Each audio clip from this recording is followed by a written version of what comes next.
I am trying not to have a heart attack while waiting for you to call. Yeah.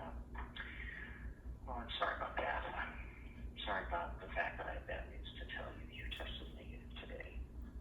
Okay. I'm sorry. Yeah, that sucks. It sucks big time. Yeah. So what I usually do with these phone calls is, obviously it takes time to kind of process everything and to kind of think things through. I think everything on paper was great. Your lining was awesome. Your transfer went well. We assume that unfortunately we don't hit a home run every time. And even though we can prepare as much as we want to and do all the different kinds of tests, sometimes there can be other things with the embryo that we just don't know, and sometimes it just kind of miss the window, or for whatever reason, the embryos sometimes just don't hit planned. So I try to remember, remind people that even though we can do the chromosomal screening, we still can't tell if there are single gene issues or other issues with the embryo, even though it looks normal and we think it has normal chromosomes. This is nothing that you could have done differently. There's nothing that you could have done better or worse, or anything after the transfer. Just unfortunately is sometimes we end up on the wrong side of the fence with some of these transfers. I think the good news, if you look at the silver lining, we still have some embryos left that we can still use, and I'm still exceedingly hopeful for you guys. I know that doesn't sound too happy right now, and there's definitely kind of a grieving process to go through with a negative test. But we're here for you. I'm in it to win it. I think you are going to do great. You just have to keep pushing forward and getting there together. Okay. Okay. I appreciate all of that. What is next? Yeah. Well, we have a couple options.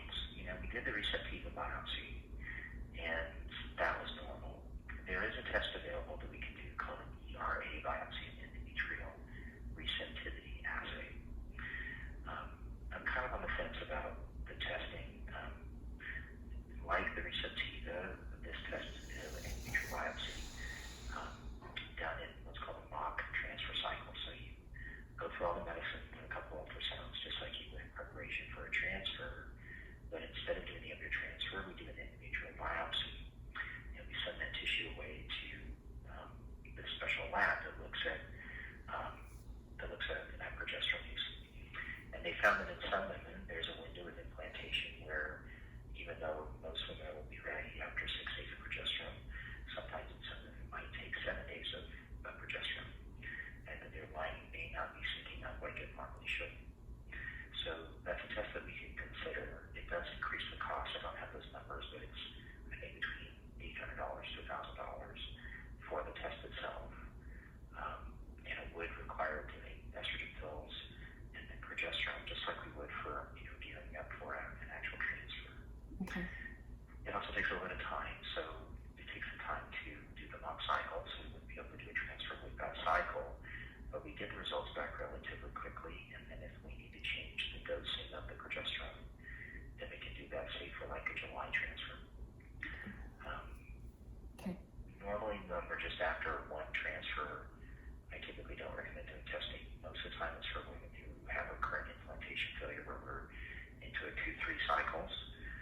But I think kind of your initial concerns leading us to want to do the receptiva biopsy of just how many years you guys have been trying, and the fact that all the testing seems to be turning normal, why aren't things still happening? I think that might be an indicator to do the testing. Totally. Yeah, I'm on board with you on that. So I think one of the good things is that having frozen embryos kind of takes some of the pressure off. We've got through the really tough part, which is the IVF part. Yeah. And in preparation for another transfer, we can take more of our time and be more certain that really everything is lining up. And so I think that might be a good consideration. Okay. So what we would do is, unfortunately, Teresa's left for the day for the long weekend.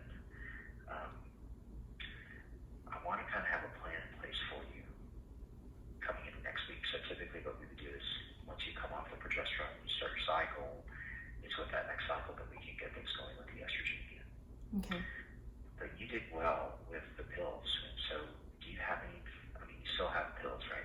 Yes, I do. So what we would do is, if you stop the progesterone, most people start their period about 2 or 3 days after stopping the injections. Okay. And then we can have you come in for baseline ultrasound. We can talk about the ERA test. I can actually start looking in the background about, the costs and everything, and then we can talk about the test a little bit more. Okay. And then we would just start the estrus pills up again. So we don't have to buy any more medicines because you already have the estrogen. Okay. And then we would start it out just like we did in, preparation for this cycle. We would do the 1 pill twice a day and then up that up to 2 pills or the 2 milligrams. So we can get things going relatively simply again. So if you stop the progesterone, if you don't take a dose tonight, last night was your last dose.